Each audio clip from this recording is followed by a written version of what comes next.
Welcome to Sinha commerce classes.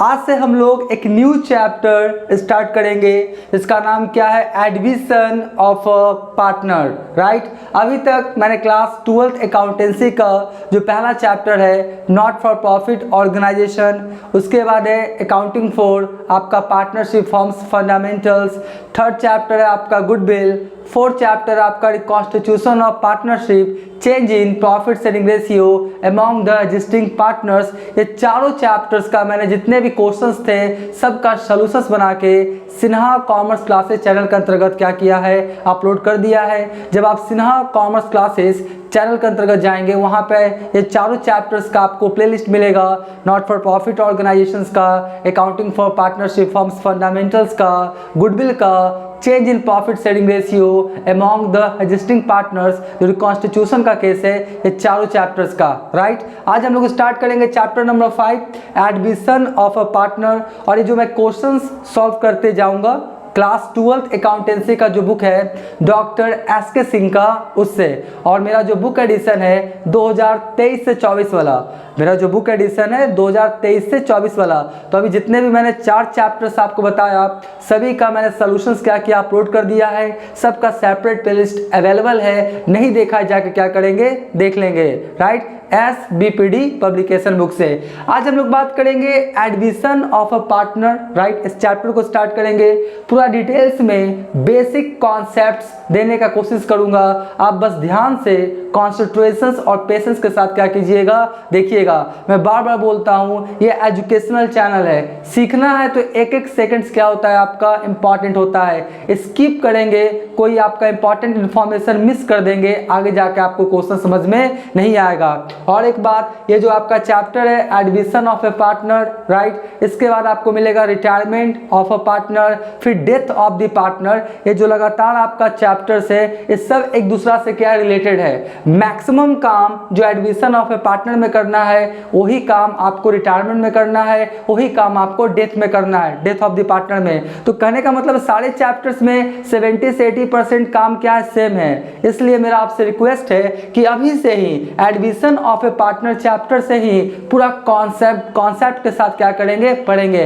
हाँ, अगर already आपने क्या किया, ये चैप्टर कहीं पढ़ा है ऑफलाइन या ऑनलाइन, कोई दिक्कत नहीं है, ये आप पूरा प्लेलिस्ट अवेलेबल रहेगा, आप देखिएगा। मेरा आपसे प्रॉमिस है सारा कॉन्सेप्ट क्लियर कर दूंगा। राइट, चलिए स्टार्ट करते हैं हम लोग क्या, एडमिशन ऑफ अ पार्टनर। सबसे पहले सवाल उठता है कि एडमिशन ऑफ ए पार्टनर क्या होता है, meaning of admission of a partner. ध्यान सुनिएगा, साझेदारी फॉर्म के चलते रहने के दौरान, एक बार फिर से, साझेदारी फॉर्म के चलते रहने के दौरान जब कोई पर्सन पार्टनरशिप फॉर्म में आता है उसी कंडीशन सिचुएशन को हम लोग क्या बोलते हैं, एडमिशन ऑफ अ पार्टनर। एक बार फिर से, साझेदारी फॉर्म के चलते रहने के दौरान जब कोई पर्सन आपका पार्टनरशिप फॉर्म में आता है एज ए पार्टनर के तौर पे, एज ए साझेदार के तौर पे, तो इसी कंडीशन सिचुएशन को हम लोग क्या बोलते हैं, एडमिशन ऑफ अ पार्टनर। देखिए, मैं आपको एक प्रेजेंटेशन के थ्रू समझाने का कोशिश करूंगा। मान लेते क्या है कि आपका 3 पार्टनर्स है। कितने पार्टनर्स है आपका, 3 पार्टनर्स है। RDX क्या है आपका, RDX 3 आपका क्या था, पार्टनर था जो एक साझेदारी फॉर्म को क्या कर रहा था, रन कर रहा था। RDX there are 3 partners in a firm, जो क्या करता था, एक बिजनेस को रन करता था। मान लेते हैं बिजनेस का नाम क्या है, सिन्हा कंप्यूटर। बिजनेस का नाम क्या है आपका, सिन्हा कंप्यूटर। बस ध्यान से आप क्या करेंगे, समझते हुए चले जाएंगे। ठीक है, आपका बिजनेस का नाम क्या है, सिन्हा कंप्यूटर, मतलब कंप्यूटर से रिलेटेड ये बिजनेस करता है। 3 पार्टनर्स है, RD और कौन है आपका, X। ठीक है, ये आपका लैपटॉप, डेस्कटॉप, आपका जो भी एसेसरीज होता है, कीबोर्ड, माउस, SMPS, UPS, आपका क्या बोलता है, बैटरी वगैरह हो गया, आपका पेन ड्राइव हो गया, ये सब से क्या करता है, ये बिजनेस करता है। ठीक है, RDX। ठीक है, अब क्या हुआ, यहाँ पर क्या हुआ, RDX तो बिजनेस को रन कर रहा है, नाम क्या है, सिन्हा कंप्यूटर, पिछले मान लेते हैं आपका 8-10 साल से रन कर रहा है। अब क्या हुआ, एक नया पर्सन मान लेते हैं A। एक नया पर्सन कौन है आपका, A। एक नया पर्सन कौन है आपका, A क्या करता है, इस पार्टनरशिप फॉर्म में आपका क्या होता है, आना चाहता है एज ए पार्टनर के तौर पे, एज ए पार्टनर के तौर पे। क्यों आएगा, क्या क्या सर्कमस्टांसेस है, क्यों लाना जरूरी हो जाता है, ये सब बताएंगे जी। अभी मैं समझा रहा हूँ एडमिशन ऑफ ए पार्टनर क्या होता है। तो एक साझेदारी फर्म क्या कर रहा था, रन कर रहा था, 3 मालिक थे RDX, एक नया आपका क्या हुआ पर्सन आया एज ए पार्टनर के तौर पे जिसका नाम ए है। तो इसी कंडीशन सिचुएशन को क्या बोलेंगे, एडमिशन ऑफ अ पार्टनर। कोई दिक्कत नहीं है। तो पहले पार्टनर्स कितना था, 3 RDX। अब ये आपका ए कहाँ से आ गया, यहाँ से चलते चलते कहाँ आ गया, यहाँ आ गया, है ना। तो अब कितने पार्टनर्स हो गए, RDX और कौन हो गया आपका ए। ये आपका पार्टनर्स कहाँ आ गया, फॉर्म में। कहाँ आ गया आपका, यहीं पे बना देते छोटा सा, ये क्या आ गया आपका फॉर्म में। तो आपका RDX और कौन हो गया आपका ए, कौन हो गया ए। तो नंबर ऑफ पार्टनर्स कितने हो गए, 4। ठीक है। तो आई होप समझ गए होंगे कि एडमिशन ऑफ ए पार्टनर क्या होता है। अगर इसको मीनिंग में समझना है तो भी मैंने लिखा है, ध्यान से देखिए। Meaning of admission of a partner क्या लिखा, ध्यान से। Admission of a partner refers to entry of a person in the firm as an owner. किस फॉर्म में आएगा आपका, ऑनर के फॉर्म में। ऐसा नहीं कि आएगा आपका ए गेस्ट बन के नाश्ता पानी करके चला जाएगा, तो आपका एडमिशन ऑफ ए पार्टनर का केस नहीं होगा। किस फॉर्म में आएगा आपका, ऑनर के फॉर्म में, पार्टनर्स के फॉर्म में, साझेदार के फॉर्म में, राइट। तो आप समझ गए होंगे कि एडमिशन ऑफ ए पार्टनर क्या होता है। ठीक है। अब सवाल उठता है यहां पर क्या, कि need for admission of a new partner. आखिर जो आपका RDX तो बिजनेस कर रहा था, राइट। तो ए को फॉर्म में क्यों शामिल करना पड़ा, क्या नीड है, क्या आवश्यकता पड़ गई कि आपका ए को आपका पार्टनरशिप फॉर्म में आपका इंक्लूड करना पड़ा एज ए पार्टनर के तौर पे। तो नीड समझिएगा तो आपको सारी बातें क्या हो जाएगी, समझ में आ जाएंगी। मैं प्रैक्टिकल्स, थ्योरी सब बताऊंगा, राइट। ऐसा नहीं कि 2-4 गो क्वेश्चन सॉल्व कर दिया बस हो गया एडमिशन, नहीं। पूरा बुक्स क्या करूंगा, कंप्लीट करूंगा। अभी मैंने 4 चैप्टर्स का कंप्लीट कर दिया है, पूरा A to Z क्वेश्चन, सारा सोल्यूशन अवेलेबल है। प्लेलिस्ट देखिएगा, सब मिल जाएगा। ठीक है। उसके बाद देखिए क्या बोलता है, क्या है, need for admission of a new partner. क्या नीड है, क्या आवश्यकता है। तो पहला बोलता है when more capital is needed for the expenses of business and existing partners consider themselves incapable to meet the requirements। देखिए होता क्या है आपका, when more capital is needed, capital की आवश्यकता है, पैसे की आवश्यकता है। ठीक है। क्यों, RDX को मान लेते हैं आपका एक फॉर्म था, इसको दूसरा फॉर्म खोलना है, या बल्क में क्या करना है, इसको आपका कंप्यूटर्स, लैपटॉप, ये सब आपका क्या करना है, परचेस करके लेके आना है। क्योंकि सेशन आ गया है, दीपावली छठ पूजा, दीपावली छठ पूजा, दुर्गा पूजा, उसमें क्या करेगा, ये बेचेगा। तो इसको हैवी कैपिटल की आवश्यकता पड़ा। मान लेते इसको कैपिटल की आवश्यकता कितना पड़ा, इसको कैपिटल की आवश्यकता कितना पड़ा आपका, 10 लाख। कितना पड़ा, 10 लाख। यानी फॉर्म को 10 लाख रुपया कैपिटल की आवश्यकता है, लेकिन RDX जो पुराना पार्टनर है उसके पास पैसा नहीं है। बात समझे, वो कैपेबल नहीं है 10 लाख रुपया एट ए टाइम लगाने के लिए। ठीक है।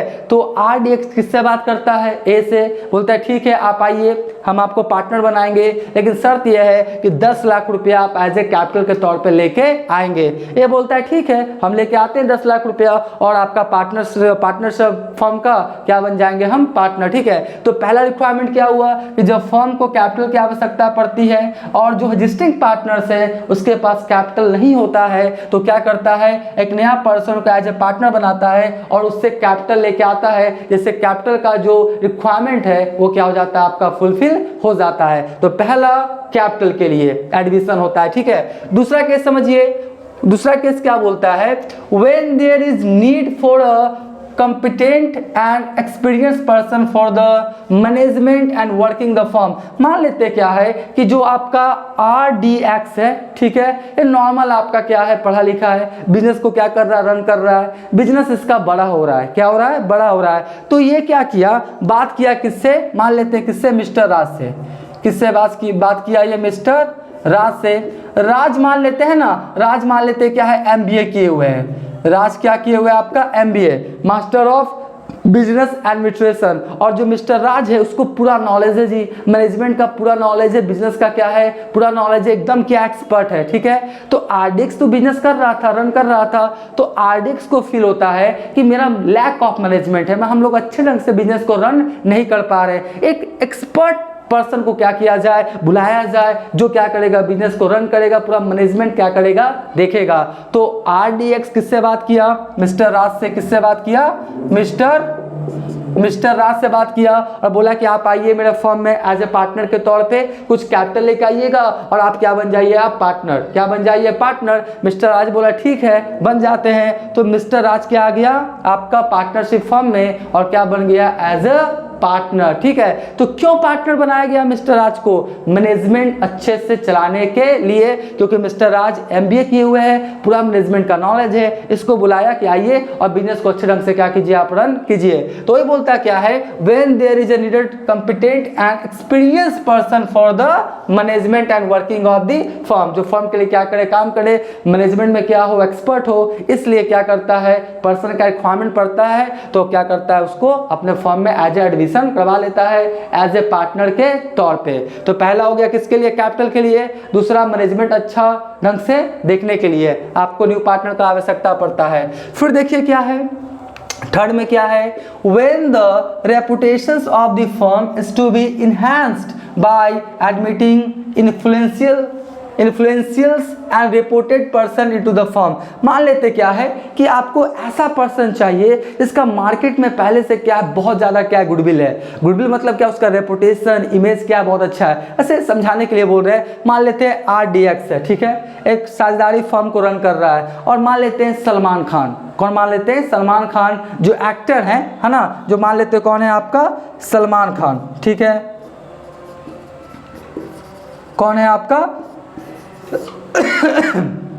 कौन है आपका सलमान खान, जो क्या है आपका एक्टर है, क्या है एक्टर है। और इनसे आपने बात किया सलमान खान से कि आप मेरे बिजनेस में आ जाइए, है ना, आप मेरे बिजनेस में आ जाइए और एज ए पार्टनर क्या कीजिए, आप बन जाइए। तो मिस्टर सलमान खान बोलते, मान लेते हैं, बोलते ठीक है हम आपके फर्म में आके क्या करते हैं, पार्टनर बन जाते हैं। अब आप सोचिए कि जो सिन्हा कंप्यूटर है उसमें 3 मालिक थे, आरडीएक्स मान लेते आ गया, तो ये मिस्टर राज आ गया, तो मिस्टर राज मान लेते हैं। अब कौन आपका पार्टनरशिप, जो आपका सिन्हा कंप्यूटर जो फर्म है, जो पार्टनरशिप फर्म है, उसमें कौन पार्टनर आ गया, सलमान खान। अब पूरा क्या हुआ, सिटी में, शहर में पूरा क्या हुआ आपका, क्या हुआ देश में, क्या हुआ हल्ला हो गया कि अरे ये जो सिन्हा कंप्यूटर है ना, उसका मालिक कौन है, आपका सलमान खान है। मालिक कौन मतलब पार्टनर कौन है, आपका सलमान खान भी है। तो बताइए सिन्हा कंप्यूटर का मार्केट में गुडविल कैसा हो जाएगा, बहुत तेजी से क्या हो जाएगा, बढ़ जाएगा। तो कोई ऐसे आ जाते हैं, मान ली सचिन तेंदुलकर आ गए, कटरीना कैफ आ गई, मतलब कोई भी रेपुटेड पर्सन अगर एज ए पार्टनर के तौर पे आता है तो उसके रेपुटेशन, छवि का, गुडविल का क्या करता है, फर्म यूज करता है। इस कारण से भी क्या होता है, साझेदारी फर्म में पार्टनर बना दिया जाता है। आप अपने जहाँ बिजनेस करते हैं ना, उसके आसपास जो भी आपका मोहल्ला है, जो भी अगल बगल क्या क्षेत्र है, उसमें बहुत सारे ऐसे व्यक्ति होंगे इसका मार्केट में बहुत ज़्यादा क्या होगा, आपका रेपुटेशन होगा, इमेज होगा, गुडविल होगा। अगर वो व्यक्ति अगर आपके फर्म में पार्टनर बन जाएगा तो ऑटोमेटिक आपका फर्म का गुडविल क्या हो जाएगा, और बढ़ जाएगा, सेल बढ़ेगा तो प्रॉफिट होगा ही होगा। आई होप आप समझ गए होंगे। तो थर्ड किसके लिए होता है, रेपुटेड, और आपका क्या होता है, बहुत अच्छा व्यक्ति जिसका मार्केट में गुडविल है, उसको पार्टनर बना दिया जाता है, ठीक है, सेल को बढ़ाने के लिए, फर्म का गुडविल इंक्रीज करने के लिए, ठीक है। अब देखिए नंबर 4 में समझिएगा, बोलता क्या है, when it is considered desirable to admit any competent and dedicate employee as a partner of the firm। मान लेते हैं कि ये साझेदारी फर्म है, क्या है, साझेदारी फर्म है, और मान लेते हैं साझेदारी फर्म में, इस साझेदारी फर्म में मान लेते हैं मिस्टर कृष्णा, ये साझेदारी फर्म में मान लेते कौन था आपका, मिस्टर कृष्णा, जो कि एम्प्लॉय था, जो कि क्या था, एम्प्लॉय था। इस आपका जो सिन्हा कंप्यूटर्स है उसका क्या था, वो कर्मचारी था मिस्टर कृष्णा। तो आरडीएक्स देखा क्या, जो पार्टनर से जो मालिक है, देख क्या रहा है कि मिस्टर कृष्णा क्या पूरा डेडिकेट है, पूरा मोटिवेशन के साथ क्या करता है, काम करता है, बिजनेस को क्या करता है, सही ढंग से क्या करता है, देखता है। तो देखता है क्या है कि आरडीएक्स कि मिस्टर कृष्णा एम्प्लॉय है ना, इसको भी अपने क्या करो, पार्टनर बना लो, क्या करो, पार्टनर बना लो, क्योंकि ये पैशनेशन, डेडिकेशन, एंथुसियाज्म के साथ क्या करता है, काम करता है। इसको क्या किया जाए, फर्म में पार्टनर बना लिया जाए, इससे क्या होगा, फर्म क्या करेगा और तेजी से क्या होगा, डेवलप करेगा। बात समझ गए ना। तो अगर कोई पार्टनर्स है अगर कोई एम्प्लॉइज है जो पूरा डेडिकेट है अपने काम में, उसको भी पार्टनर्स बनाने से आपका क्या होता है, फायदा फर्म को पहुंचता है। ठीक है, तो ये कुछ आपका बेसिक रीजन था जिसके कारण आपका admission of a new partner की आवश्यकता पड़ती है ना। तो आई होप ये सब बातें अभी तक आप क्या किए होंगे, समझ रहे होंगे। तो अभी तक मेरा वीडियो आपको अच्छा लगा, वीडियो को लाइक कर देंगे, चैनल को सब्सक्राइब नहीं किया तो चैनल को सब्सक्राइब करके हमारा हौसला बढ़ाएंगे, बेल आइकन हिट करके ऑल कर देंगे। इससे क्या होगा, कोई वीडियोस मैं अपलोड करूंगा उसका सबसे पहले आपको नोटिफिकेशन मिल जाएगा। राइट, अब देखिए अब क्या होता है कि जब कोई पार्टनर्स या जब कोई पर्सन एज ए पार्टनर के तौर पे फर्म में आता है, उस समय क्या क्या एडजस्टमेंट करना पड़ता है। एक बार फिर से, जब कोई पर्सन एज ए पार्टनर के तौर पे फर्म में आता है, एंट्री मारता है, एडमिशन लेता है, उस समय फर्म अपने बुक्स ऑफ अकाउंट्स में क्या क्या एडजस्टमेंट करता है, इसके बारे में क्या करूंगा अभी मैं समझाऊंगा। लेकिन उससे पहले एक सबसे ज़्यादा इंपॉर्टेंट कॉन्सेप्ट देने का कोशिश करूंगा। देखिए, ये क्या है, आपका एडमिशन ऑफ ए पार्टनर है। ठीक है, ये रिकॉन्स्टिट्यूशन का केस है। किसका? रिकॉन्स्टिट्यूशन ऑफ पार्टनरशिप का केस है। किसका? रिकॉन्स्टिट्यूशन ऑफ पार्टनरशिप का केस है। एक पहले भी चैप्टर पढ़ा होगा, reconstitution of partnership, change in profit sharing ratio among the existing partner, तो भी रिकॉन्स्टिट्यूशन का केस है। एडमिशन ऑफ अ पार्टनर भी रिकॉन्स्टिट्यूशन ऑफ पार्टनरशिप का केस है। इसके बाद रिटायरमेंट ऑफ ए पार्टनर, वो भी रिकॉन्स्टिट्यूशन ऑफ पार्टनरशिप का केस है। और डेथ ऑफ द पार्टनर, वो भी रिकॉन्स्टिट्यूशन ऑफ पार्टनरशिप का क्या है, केस है। अब आपके मन में सवाल होगा कि सर रिकॉन्स्टिट्यूशन होता क्या है, रिकॉन्स्टिट्यूशन ऑफ पार्टनरशिप क्या होता है? रिकॉन्स्टिट्यूशन ऑफ पार्टनरशिप फॉर्म नहीं, रिकॉन्स्टिट्यूशन ऑफ पार्टनरशिप। तो आमतौर पे मैंने देखा क्या है कि यहाँ पे लोग क्या करते हैं, गलत कॉन्सेप्ट को लेके चलते हैं। रिकॉन्स्टिट्यूशन ऑफ पार्टनरशिप का एग्जैक्ट मीनिंग क्या होता है, ध्यान समझिए। पहले लोग समझते क्या है रिकॉन्स्टिट्यूशन ऑफ पार्टनरशिप से, वो समझते हैं कि आपका पार्टनरशिप फर्म में एग्रीमेंट में किसी तरह का चेंजिंग हुआ, पुराना एग्रीमेंट को कैंसिल करके नया एग्रीमेंट बना दिया, वो क्या है आपका रिकॉन्स्टिट्यूशन ऑफ पार्टनरशिप। सही है, कुछ हद तक क्या है, ये बात सही है, लेकिन पूरा क्लियर कॉन्सेप्ट देता नहीं है। बात समझ गए? अब मेरी बातों को ध्यान सुनिए। बोलता है कि साझेदारी फर्म के चलते रहने के दौरान पार्टनर्स के प्रॉफिट शेयरिंग रेशियो में अगर किसी कारण से चेंजिंग होता है, तो उसी कंडीशन सिचुएशन को क्या बोलते हैं, रिकॉन्स्टिट्यूशन ऑफ पार्टनरशिप। एक बार फिर से, साझेदारी फर्म के चलते रहने के दौरान आपका पार्टनर्स के प्रॉफिट शेयरिंग रेशियो में चेंजिंग होना ही क्या कहलाता है, reconstitution of partnership. Profit sharing ratio अगर चेंज हुआ है साझेदारी फर्म के चलते रहने के दौरान, तो रिकॉन्स्टिट्यूशन ऑफ पार्टनरशिप का केस कहलाएगा। नहीं चेंज हुआ है तो नहीं कहलाएगा। बात समझे?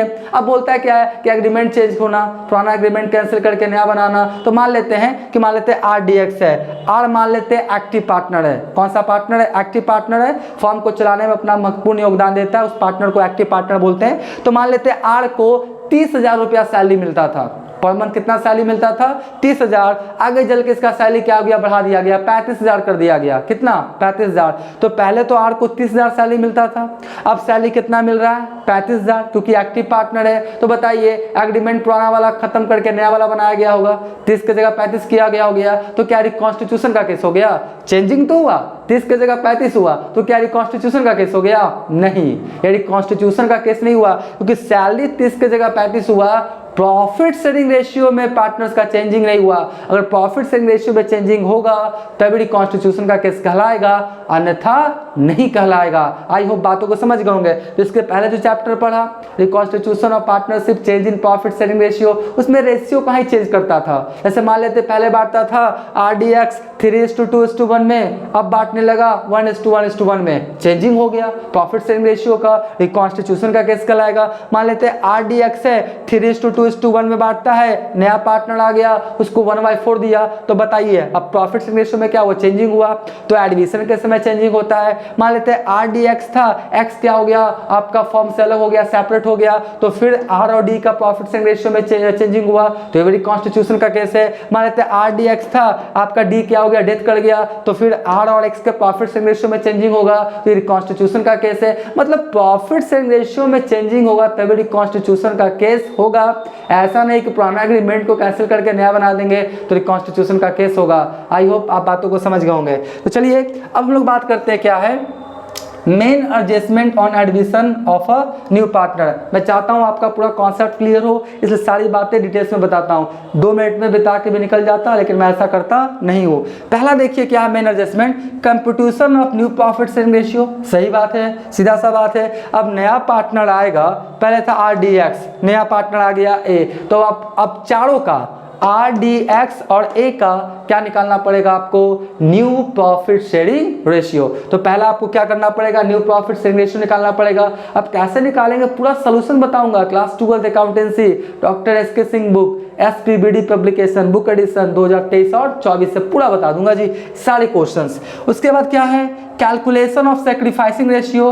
सही बात है, देखिए अब RDX से बिजनेस कर रहा था, प्रॉफिट को बांट रहा था, नया पार्टनर कौन आ गया A, तो भैया A आया तो RDX का है ना प्रॉफिट वो क्या किया होगा, लिया होगा।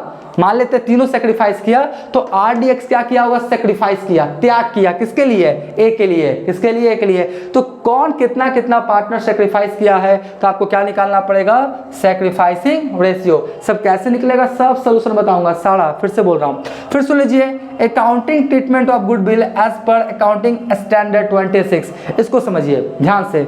जब नया पार्टनर फॉर्म में आता है ना, वो 2 चीज ला के देगा। कितना चीज ला के देगा, 2 चीज। पहला तो कैपिटल ला के देगा, पहला क्या ला के देगा, कैपिटल। कैपिटल ला के देगा तभी ऑनरशिप उसको मिलेगा, अन्यथा नहीं मिलेगा। तो पहला तो क्या ला के देगा, कैपिटल, और दूसरा क्या ला के देगा, गुडविल। अब बताइए RDX मान लेते हैं पिछले 5-7 साल से बिजनेस कर रहा है, बिजनेस का क्या किया, पूरा मार्केट में रेपुटेशन इमेज क्या किया, मतलब खड़ा कर दिया, पूरा बिजनेस अच्छा से चल रहा है। वो तो कैपिटल की आवश्यकता पड़ा तब ने इसको बुला लिया जी, ठीक है। तो क्या ये आएगा तो बताइए, कैपिटल तो लेके आएगा और एक क्या करेगा, प्रॉफिट लेना शुरू कर देगा। तो आपका जो RDX से जो 5-7 साल मेहनत किया, उसके लिए उसको कुछ तो कंपनसेशन मिलना चाहिए। तो कहता है क्या है, कंपनसेशन मिलना चाहिए पहली बात। और RDX का है ना प्रॉफिट क्या करेगा, लेगा वो। तो प्रॉफिट का हिस्सा लेने के लिए पहला बात, दूसरा गुडविल जो बनाया है RDX, उसका कंपनसेशन को पूर्ति करने के लिए एक क्या ला के देता है, गुडविल का पैसा। क्या ला के देता है, गुडविल का पैसा, ठीक है। तो जो पार्टनर सेक्रीफाइस किया, मान लेते तीनों किया तो तीनों को गुडविल का पैसा मिलेगा। मान लेते RD सिर्फ सेक्रीफाइस किया तो RD को मिलेगा। मान लेते सिर्फ R सेक्रीफाइस किया तो R को मिलेगा। मतलब जो पार्टनर सेक्रीफाइस करेगा न्यू पार्टनर के लिए, उसी को उस गुडविल पे राइट्स होगा, क्योंकि अपना प्रॉफिट का हिस्सा वो दे दिया किसको, न्यू पार्टनर्स को। तो प्रॉफिट का हिस्सा देने के लिए या गुडविल के लिए न्यू पार्टनर से क्या किया जाता है, गुडविल का पैसा लिया जाता है। तो उसका ट्रीटमेंट कैसे करेंगे, एज पर अकाउंटिंग स्टैंडर्ड 26 सारा एंट्रीज है, सब बताएंगे, बस आप देखते जाइएगा। उसके बाद क्या होता है, revaluation of assets and liabilities. अब क्या होगा, न्यू पार्टनर आएगा तो RDX जो पुराना पार्टनर है उसका क्या बना हुआ, balance sheet, machinery 1 lakh, furniture 2 lakh, इस तरह से शो कर रहा है। तो जो नया पार्टनर बोलता है नहीं, आपका जो बैलेंस शीट में असेट्स लायबिलिटीज शो कर रहा है उससे हम इत्तेफाक रखते नहीं हैं। हो सके आप जो बता रहे सही हो, या हो सके उसका मार्केट प्राइस ज़्यादा हो या कम हो। तो जब हम आएंगे ना, उस समय आप क्या कीजिए, असेट्स और एक्सटर्नल लायबिलिटीज का क्या करवाइए, रीवैल्यूएशन, पुनः मूल्यांकन करवाइए। हो सके असेट्स का वैल्यू बढ़ गया होगा, कम गया होगा, लायबिलिटीज का वैल्यू बढ़ गया होगा, कम गया होगा, तो आप क्या करवाइए, revaluation of assets and external liabilities. और देखिए कि प्रॉफिट हुआ या लॉस, प्रॉफिट या लॉस हुआ आप ही रख लेंगे, ओल्ड पार्टनर। RDX क्या कहलाएगा, ओल्ड पार्टनर। तो कोई भी रीवैल्यूएशन होगा असेट्स या एक्सटर्नल लायबिलिटीज का, तो उस पर प्रॉफिट या लॉस होगा, उस पर राइट सिर्फ किसका होगा, ओल्ड पार्टनर का। लेकिन वो नया पार्टनर आने से पहले ये करवा लेता है। ये तो ओल्ड पार्टनर बोलेगा मशीन 5 लाख का है, जबकि था उसका मान लेते 2 लाख का, तो बैलेंस शीट में गलत भी तो शो कर सकता है, या मार्केट रेट उसका क्या हो जाएगा, बढ़ घट सकता है ना। आप तो बुक वैल्यू में दिखा रहे हैं सारा असेट्स एक्सटर्नल लायबिलिटीज, हो सके मार्केट वैल्यू ज्यादा है कम हो सकता है। तो इसलिए नया पार्टनर जब आता है कहाँ, साझेदारी फर्म में, तो क्या करवाता है, revaluation of assets and external liabilities. उस पर प्रॉफिट लॉस होगा, वो कौन लेगा, आपका ओल्ड पार्टनर्स। वो नया पार्टनर से उससे कोई मतलब होता नहीं है, तो रीवैल्यूएशन करवाना पड़ेगा जी। उसके बाद क्या है, distribution of reserve, general reserve, accumulated profit loss.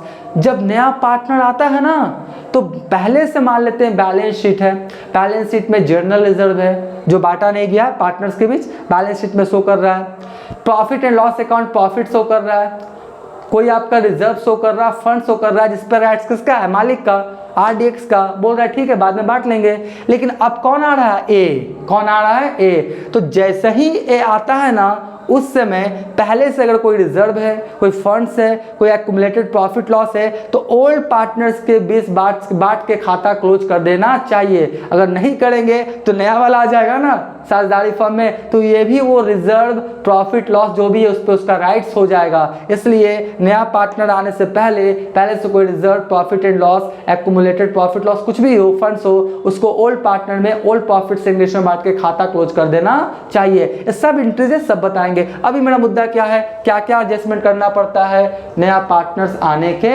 समय, ठीक है। उसके बाद क्या है देख लीजिए, एडजस्टमेंट ऑफ कैपिटल्स।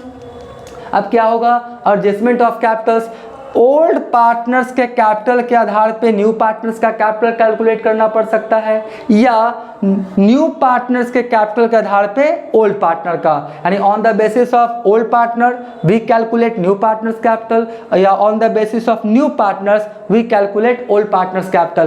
तो हम लोग क्या करेंगे, कैपिटल को एडजस्टमेंट करने के लिए सिखाएंगे कि ओल्ड पार्टनर्स के कैपिटल के आधार पे न्यू वाला का कैसे कैलकुलेट होता है, और न्यू वाला के आधार पे ओल्ड वाला का कैसे क्या होता है, कैलकुलेट होता है। तो ये क्या था, आपका बेसिक इन्फॉर्मेशन था एडमिशन ऑफ ए पार्टनर का। नेक्स्ट वाले वीडियो से हम क्या करेंगे, आपको पूरा practical questions and solutions class 12 accountancy doctor S K. Singh का बुक SBPD पब्लिकेशन से बताना क्या करेंगे, स्टार्ट कर देंगे।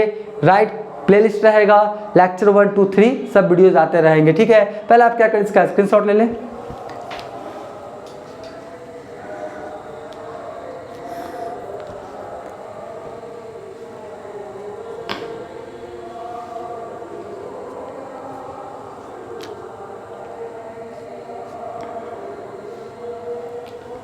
आई होप आपने क्या किया होगा, इसका स्क्रीनशॉट ले लिया होगा। अब नेक्स्ट वाले वीडियोस में मैं इसका क्या करूंगा, प्रैक्टिकल क्वेश्चंस एंड सॉल्यूशंस बनाना क्या करूंगा, स्टार्ट कर दूंगा। तो आज का वीडियो, आज का क्लास एंड करते हैं। Thank you.